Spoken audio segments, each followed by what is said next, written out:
Hello my dear friends, welcome to Pro-Am Strings. I'm Henriette and in this lesson we're playing When Love Is Kind, which is an Irish traditional song which you can find on page 44 in your book. Let's just go straight in and play this, and we're playing in 3/4 time, so I'm counting us in for 3 and we're going to go 1, 2, 3, 1, 2 and 3. When you're ready, do join me please. 1, 2, 3.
And I think that you find this a fairly manageable tune. At this stage in your playing, you can tackle pieces like this, and that's awesome. Perhaps we're slightly unfamiliar still with the 3/4 time, but that will get easier as you progress.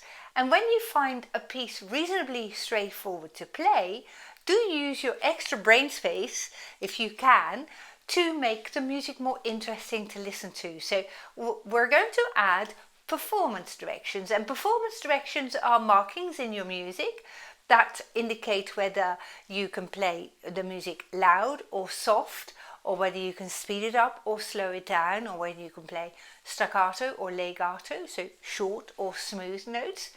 Underneath our first note we see the letter P, and P stands for piano, which means soft. In music, you may know there are lots of Italian words that are used to express music. Then 2 bars later you see the letters MF, which stands for mezzo forte, medium loud. And then a bit later we see the letter F, which is forte, loud.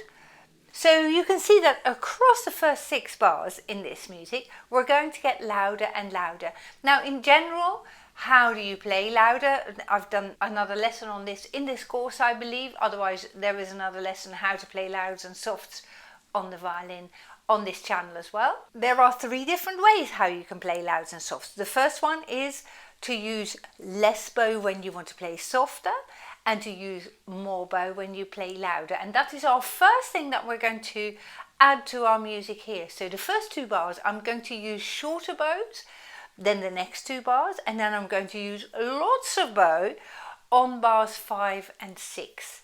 So let's try that, shall we? So I'm playing in the middle and I'm going to use really short bows here. And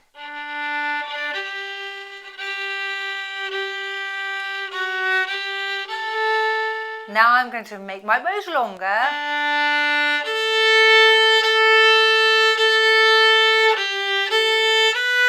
And now I'm going to play the whole bow.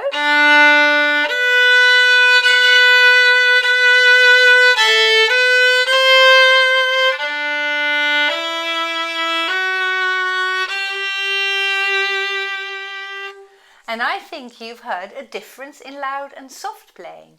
So while using more bow or less bow is our main way that we make differences between louds and softs, we can also change our contact point. That is the point where the bow touches the string from here to there. And when I play nearer the fingerboard, so further away from the bridge, my playing is going to be softer compared with when I play nearer the bridge, right here.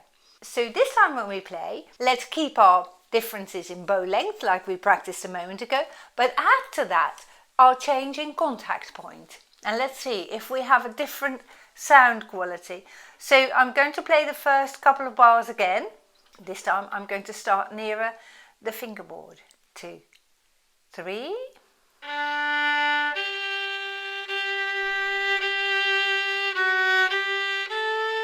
Now come a little bit closer to the bridge and use longer bows.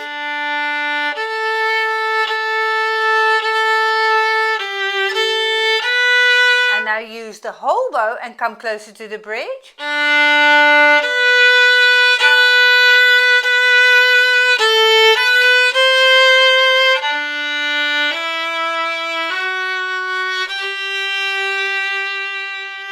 And I think you heard a very clear difference between loud and soft playing there.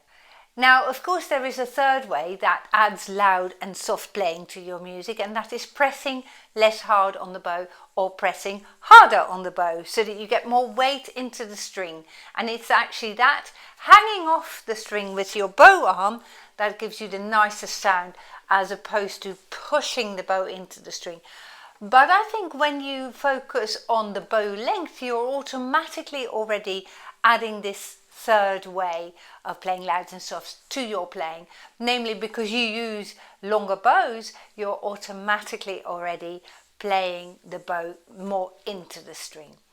So on our final playing today, let's play from the beginning to the end, and let's add louds and softs to our second line as well. Now, each time when we practice this piece, I want you to create more contrast to the loud sections and softer sections. So aim to play your softs softer if you can, and your louds louder if you can. So you pull the two apart, as it were, and you create more contrast.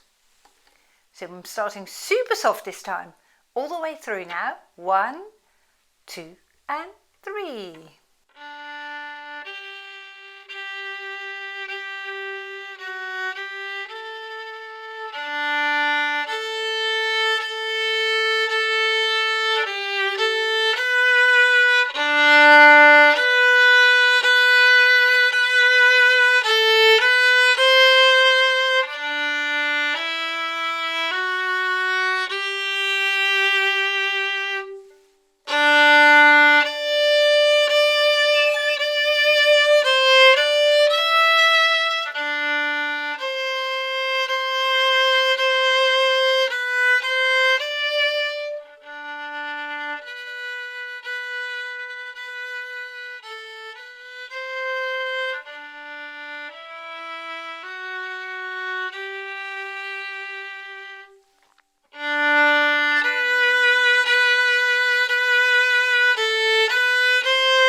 Awesome, and this piece gives you a lot of scope to practice your louds and softs.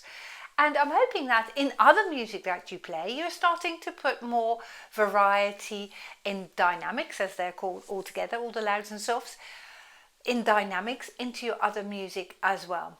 Now, you may just have noticed at the end I went a little bit slower, and that is because underneath your penultimate bar, you see the letters RIT, and RIT is also a performance direction. It means ritenuto, and ritenuto in Italian means slow down. And that happens sometimes at the end of pieces that your music goes a little bit more slowly, just to finish it off nicely.